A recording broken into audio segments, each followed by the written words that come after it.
8 বছরের একটা বাচ্চা ছেলে 1 টাকার একটা কয়েন হাতে নিয়ে দোকানে গিয়ে বলল, আপনার দোকানে কি ভগবান পাওয়া যাবে? দোকানদার এই কথা শুনে কয়েনটি ছুঁড়ে ফেলে দিয়ে তাড়িয়ে দিল ছেলেটি। ছেলেটি পাশের দোকানে গিয়ে 1 টাকা দিয়ে চুপচাপ দাঁড়িয়ে রইল। দোকানদার বলল, এই ছেলে, 1 টাকা দিয়ে তুমি কি চাও? আমি ভগবানকে চাই, আপনার দোকানে আছে? দ্বিতীয় দোকানদারও তাড়িয়ে দিল। কিন্তু অবুঝ ছেলেটি হাল ছাড়ল না। একটার পর একটা দোকানে ঘুরতে লাগলো। ঘুরতে ঘুরতে 40টা দোকান ঘোরার পর এক বয়স্ক দোকানদার জিজ্ঞাসা করল, তুমি ভগবানকে কিনতে চাও কেন? কি করবে ভগবানকে দিয়ে? এই প্রথম কোনো দোকানদারের মুখে এই রকম প্রশ্ন শুনে ছেলেটির চোখে মুখে আশার আলো ফুটে উঠল। নিশ্চয়ই এই দোকানে ভগবানকে পাওয়া যাবে। হতচকিত কণ্ঠে উত্তর দিল, আমার বাবা নেই, এই দুনিয়াতে আমার মা ছাড়া আর কেউ নেই। আমার মা সারাদিন কাজ করে আমার জন্য খাবার নিয়ে আসে। আমার মা এখন হাসপাতালে, মা মরে গেলে আমি খাবো কি? ডাক্তার বলেছে একমাত্র ভগবানই পারে আমার মাকে বাঁচাতে। আপনার দোকানে কি ভগবানকে পাওয়া যাবে? দোকানদারটি বলল, হ্যাঁ পাওয়া যাবে। কত টাকা আছে তোমার কাছে? ছেলেটি উত্তর দিল, মাত্র 1 টাকা। সমস্যা নেই, 1 টাকাতেই ভগবানকে পাওয়া যাবে।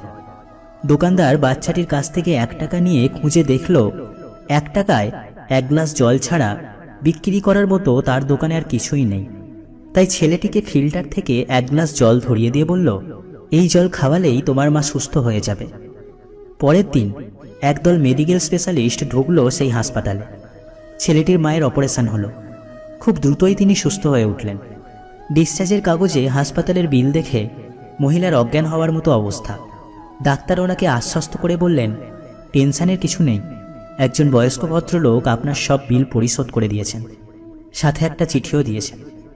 মহিলাটি চিঠি খুলে পড়ে দেখল, তাতে লেখা, আমাকে ধন্যবাদ দেওয়ার কোনো প্রয়োজন নেই, আপনাকে তো বাঁচিয়েছেন স্বয়ং ভগবান, আমি তো শুধু উপলক্ষ মাত্র। বরং ধন্যবাদ দিন আপনার অবুঝ বাচ্চাটাকে, যে 1 টাকা হাতে নিয়ে অবুঝের মতো ভগবানকে খুঁজে বেরিয়েছে। তার বুক ভরা বিশ্বাস ছিল একমাত্র ভগবানই পারবে আপনাকে বাঁচাতে। বন্ধুরা, এরই নাম বিশ্বাস। ভগবানকে খুঁজে পেতে কোটি টাকার দরকার হয় না। বিশ্বাস নিয়ে মন থেকে খুঁজলেই ভগবানকে 1 টাকাতেও পাওয়া যায়।